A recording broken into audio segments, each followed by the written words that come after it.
In the Basement by Mantis Shrimp 47. My home was built on unstable ground. It hunched at the edge of the marsh, and salt water licked eagerly into the foundations, wearing away at them with every wave. When the sun went down, the wind drifting lazily through the cordgrass sounded like a chorus of whispering, interspersed by the slow beat of cicadas chirping. My brother was loud at night, and the sound drifted up to me from the basement. I listened to the music of the marshes and tried not to pay attention, staring instead at the moonlight streaming through the gaps in my window blinds, like a child peeping through their fingers. Papa was a practical man. This meant that my non-school time was filled with chores, or taking notes from one of the many mildewing textbooks that he kept around our house. It meant that when Neil Armstrong was walking on the moon, he'd grunted and clicked off the TV. "There's nothing useful up there," he said. "Only stardust." I disagreed, but I did it silently. Papa was not a man who was used to arguing.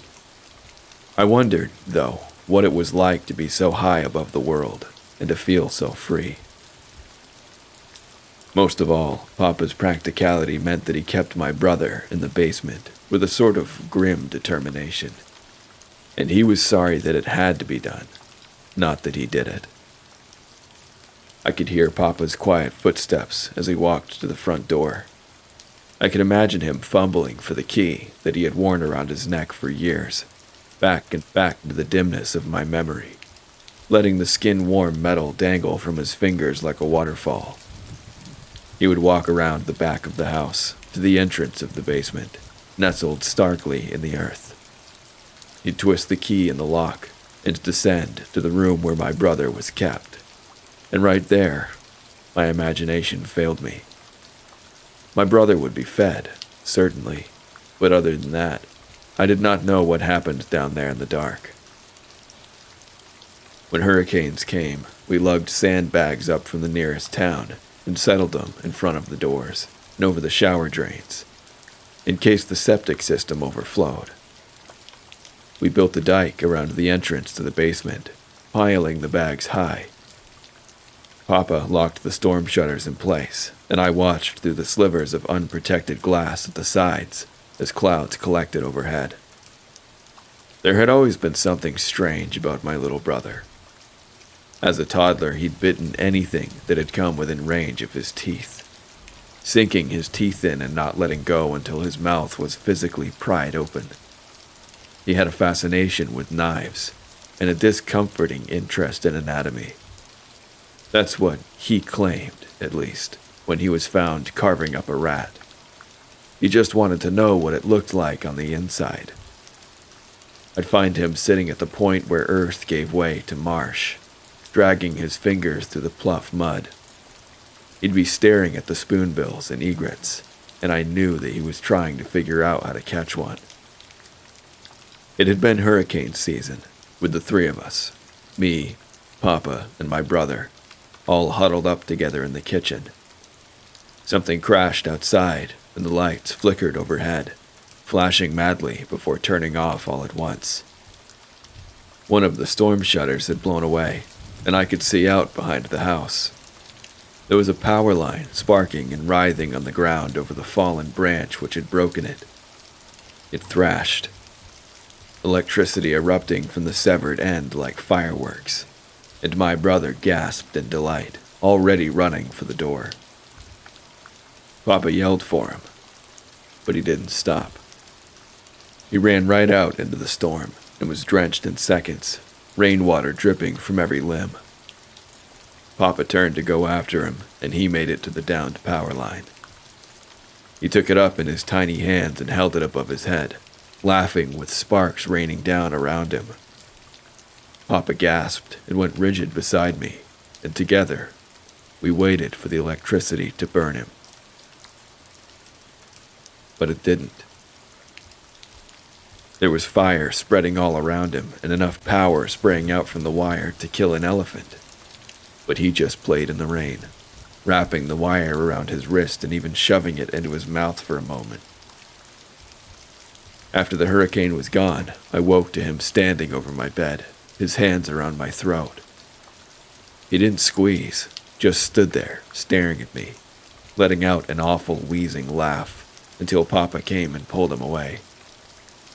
Papa took him to the basement after that. "There's something of the devil in him," Papa said. "I'll find a way to make him right."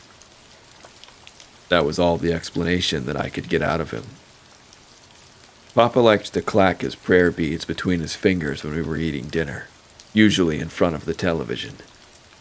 He prayed before every meal, head bowed over his clasped hands, but he never forced me to do the same. His faith was a subtle thing, but it was passionate, even in its silence. "How long are you going to keep him down there?" I had asked in a whisper. "As long as it takes," Papa said, his voice filled with his typical ragged pragmatism. After so many years, I knew the contours of the key. I'd traced it in my hands when Papa had held me after a nightmare, watched it dangle against his bare chest while he worked outside, seen it in the glint of a bonfire. It came unhooked from his neck in a second, and he slept on, unaware. There was hair hanging in loose patches from my brother's skull. He was crusted over with dirt and grime, and it smelled of decay.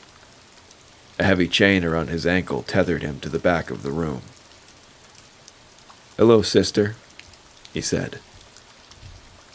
Papa had spent years trying to cure him of the stain on his soul, the thing that made him invulnerable to regular injuries and slipped violence between his ribs like a sword. But when I looked into his eyes, I did not see family in them.